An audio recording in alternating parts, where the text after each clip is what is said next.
नमस्कार। आज हम बात करेंगे कि परमात्मा की शक्ति से कैसे जुड़ें या भक्ति योग की साधना कैसे करें। आपको मालूम है, ईश्वर प्राप्ति के लिए, परमात्मा की प्राप्ति के लिए बहुत से मार्ग हैं, जैसे कि ज्ञान योग, कर्म योग, सांख्य योग, ध्यान योग। ऐसे ही एक मार्ग है भक्ति योग, जिसमें भक्त अपनी भक्ति के द्वारा परमात्मा को प्राप्त करने का प्रयास करता है। तो आज उसी संदर्भ में हम थोड़ा सा अपना ज्ञानवर्धन करेंगे। हम सब चाहते हैं कि परमात्मा की कृपा हम पर हो, उनका प्रेम और उनका आशीर्वाद हमको प्राप्त हो, उनका दर्शन और उनका अनुभव हमें हो, ताकि हमें हर तरह का सांसारिक और आध्यात्मिक लाभ प्राप्त हो। किंतु किसी भी देवी देवता, परमात्मा, गुरु आदि की अनुभूति या उनकी कृपा को प्राप्त करने के लिए कुछ आधारभूत बातों का होना जरूरी है, जिनके पालन से ईश्वर हम पर प्रसन्न होते हैं और उनकी कृपा हमको प्राप्त होती है। तो उन्हीं बातों में सबसे पहली जो बात है और वो है समर्पण की भावना। जब जब तक हम अपने मन के अनुसार चलते हैं और अपनी योग्यता और बुद्धि पर मान करते हैं, केवल अपनी ही नीतियों और प्लानिंग पर बहुत ज्यादा भरोसा करते हैं और अहंकारवश अपने आप को सबसे श्रेष्ठ मानते हैं, तब तक हमारे और परमात्मा के बीच संबंध नहीं बन पाता है। उनसे हमारा संबंध तभी बनता है जब हम अपना कर्ता का भाव त्याग कर, कि मैं करने वाला हूं, इस भाव को त्याग कर, छोड़कर अपने आप को परमात्मा के चरणों में समर्पित कर दें और ये भावना रखें कि मैं करता नहीं हूं, मैं डोअर नहीं हूं, मैं केवल एक कठपुतली हूं और मेरी डोर परमात्मा के हाथों में है। वो जैसा मुझे नचाए मैं वैसे नाचने को तैयार हूं, वो जो करवाए मैं वही करूंगा, मेरी खुद की कोई मर्जी नहीं है। ऐसी समर्पण की भाव दशा होने पर आप हृदय से और भाव से धीरे धीरे फिर परमात्मा के साथ जुड़ने लग जाते हैं और आपको उनकी अनुभूति होने लगती है और उनकी कृपा आप तक पहुंचनी शुरू हो जाती है। याद रखें, जब तक आपको तनाव, चिंता, स्ट्रेस ये तब तक रहता है जब तक आप सोचते हैं कि मेरे की ये सब हो रहा है, क्योंकि तब आप अपने अहंकार से अपने आप को संचालित कर रहे हैं। आप अपने आप को ही सब मान रहे हैं, अपनी बुद्धि पर, अपने विचारों पर, अपनी प्लानिंग पर आप इतना भरोसा कर रहे हैं कि किसी दूसरे को फिर आप कुछ और कुछ समझते ही नहीं है। तो जब तक आपके अंदर ये अहंकार रहेगा, अपने कर्ता होने का अहंकार रहेगा, तब तक आपके और बीच में और परमात्मा के बीच में दूरी बनी रहेगी। लेकिन जैसे ही आप अपने कर्ता के अहंकार को गिरा देते हैं, तो सबसे पहले तो ये होगा कि जैसे ही आप अपने कर्ता के भाव को छोड़ेंगे, आपके अंदर से स्ट्रेस चला जाएगा, टेंशन चली जाएगी, चिंता चली जाएगी। क्यों? क्योंकि अब करने वाले ही नहीं है। जब आपके ऊपर जिम्मेवारी ही नहीं बची, अब करने वाला तो परमात्मा है, तो वो जैसे करे उसकी इच्छा, तो अब आपको कोई टेंशन नहीं रही। इसलिए अगर आप अपने आप को तनाव मुक्त करना चाहते हैं, अपनी चिंताओं को खत्म करना चाहते हैं, तो अपनी सारी बागडोर परमात्मा के हाथों में छोड़ दें और कर्ता का भाव छोड़ दें कि मैं करने वाला हूं, और ये मान के चलें कि परमात्मा कर रहा है। आप तो सिर्फ उसकी एक कठपुतली की तरह हैं, उसके आप एक सिर्फ माध्यम है, परमात्मा का माध्यम है। करवा परमात्मा रहा है, कर आप रहे हैं, लेकिन करवा वो रहा है, आप सिर्फ एक माध्यम है। जब इस प्रकार का आपका एक नजरिया बन जाएगा सोचने का, चीजों को देखने का, तो आप बिल्कुल हल्के हो जाएंगे, रिलैक्स हो जाएंगे, आपकी जिम्मेवारी खत्म हो जाएगी और फिर जो होगा फिर वो सब शुभ ही होगा। क्योंकि अब आप नहीं, एक सर्वोच्च सत्ता, एक बहुत बड़ी ताकत आपके लिए जीवन में, आपके लिए सब कुछ करना शुरू कर देती है। और फिर जो होगा उसे आप देख के हैरान रह जाएंगे कि आप अपनी ताकत से वो सब नहीं कर पा रहे थे जो परमात्मा की ताकत आपके लिए करेगी।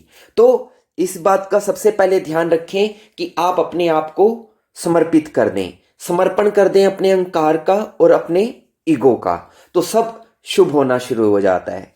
दूसरी बात, स्वीकार भाव, एक्सेप्ट करना।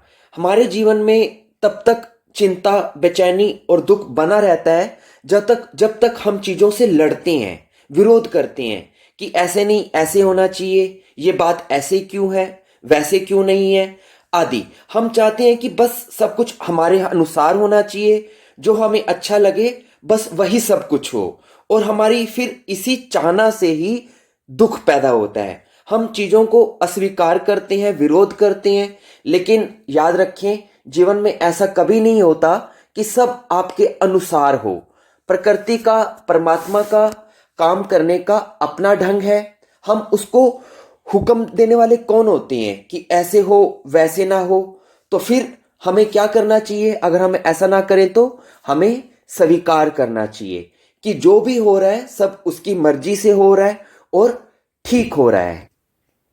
तो जिस प्रकार आप अपने कर्ता के भाव को छोड़कर अपने अंदर समर्पण का भाव ले आते हैं और आपके अंदर परम शांति उतरनी शुरू हो जाती है, ठीक इसी प्रकार जब आप अपने अंदर स्वीकार भाव ले आते हैं कि ठीक है जो भी होता है उसे सबको स्वीकार करते हैं, उसमें अपना कोई विरोध नहीं करते हैं, तब भी आपके अंदर एक गहन शांति उतरनी शुरू हो जाएगी। आपकी बेचैनी, चिंता, स्ट्रेस, टेंशन, सब प्रॉब्लम्स खत्म हो जाएंगी। क्यों? क्योंकि अब आप लड़ ही नहीं रहे, अब आप कह ही नहीं रहे कि ऐसे हो वैसे हो। अब आपकी कोई अपने अंदर से आपने ये भाव ही हटा दिया कि मेरे अनुसार चीजें हो। अब आप कह रहे हैं कि जो परमात्मा करेगा मुझे मंजूर है, यानी कि जही विधि राखे राम ताही विधि रही है। जिस प्रकार परमात्मा आपके जीवन में आपको बनाता है, आप हर चीज को स्वीकार करते चले जाएं। आप गरीब हैं तो गरीब, अमीर हैं तो अमीर, सब उसी के अनुसार करना शुरू कर दें। तो जब आप चीजों को स्वीकार कर लेंगे, एक्सेप्ट कर देंगे, उनको लड़ना छोड़ देंगे, तो आपके अंदर से विरोध खत्म हो जाएगा, अशांति खत्म हो जाएगी। और यहां पर मैं एक चीज और कहना चाहता हूं कि इस चीज को यह मत समझें कि अगर आप स्वीकार भाव ले आएंगे तो आप भाग्यवादी हो जाएंगे। नहीं, ऐसा नहीं है। अगर आप वाकई ही पूरे दिल से चीजों को स्वीकार करेंगे और समर्पित कर देंगे तो चीजें पहले से भी ज्यादा बेहतर होनी शुरू हो जाएंगी। पहले जो काम आपके नहीं बन रहे थे वो और भी अच्छी तरह से बनने शुरू हो जाएंगे। क्यों? क्योंकि अब आपका काम आप नहीं कर रहे हैं, एक बड़ी शक्ति आपके लिए कर रही है। तो इस चीज का ध्यान रखें। स्वीकार भाव के बाद जो तीसरी महत्वपूर्ण चीज है परमात्मा की शक्ति से जुड़ने के लिए, उनकी कृपा को अपनी ओर आकर्षित करने के लिए, वो है निरंतर स्मरण।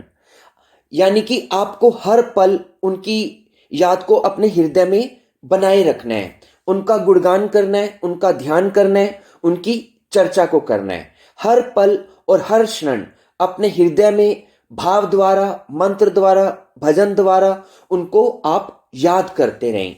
जब भी 2 पल की फुर्सत मिले तब ही अपनी आंखें बंद करके उनके स्वरूप को, अपनी मन की आंखों से उनके स्वरूप को, उनको निहारें, उनको याद करें और उनका गुणगान करें। तो जब आप निरंतर उनके चिंतन में रहेंगे, उनके गुणगान में रहेंगे, तो आपकी अटेंशन उनकी ओर जाने के कारण उनकी कृपा आप तक आनी शुरू हो जाएगी। क्योंकि जब भी हम किसी चीज को चाहते हैं, याद करते हैं, तो देर सबेर वो चीज हमारी ओर आकर्षित होनी शुरू हो जाती है। तो जैसे आप संसारिक चीजों की चाहना करते हैं तो वो चीजें भी आप देर सबेर पा ही लेते हैं। ऐसे ही जब आप निरंतर परमात्मा की तरफ यदि अपना ध्यान लगाएंगे तो परमात्मा भी आपकी ओर आकर्षित होना शुरू हो जाएंगे। तो इसलिए निरंतर स्मरण करते रहें, उनको याद करते रहें। चौथी और सबसे महत्वपूर्ण बात कि प्रेम पूर्ण उनकी भक्ति को करें।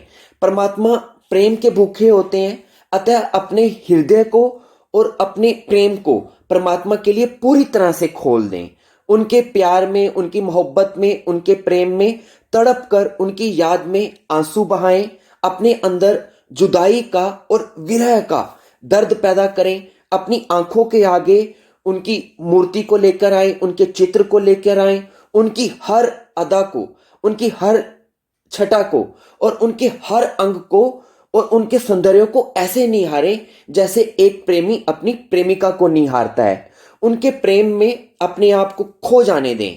जब खुली आंखों से आप उनके चित्र या मूर्ति आदि को निहारते निहारते थक जाएं तो आंखें बंद करके अपने अंदर, अपने दिल में उनके चित्र को निहारें। कभी उनके भजन गाएं, कभी नृत्य में मगन हो जाएं, लीन हो जाएं, खो जाएं।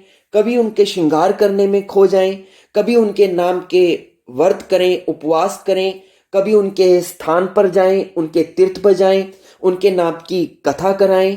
अनुष्ठान कराएं, मतलब हर तरह से उन्हीं के वंदन में अपने आप को खो जाने दें।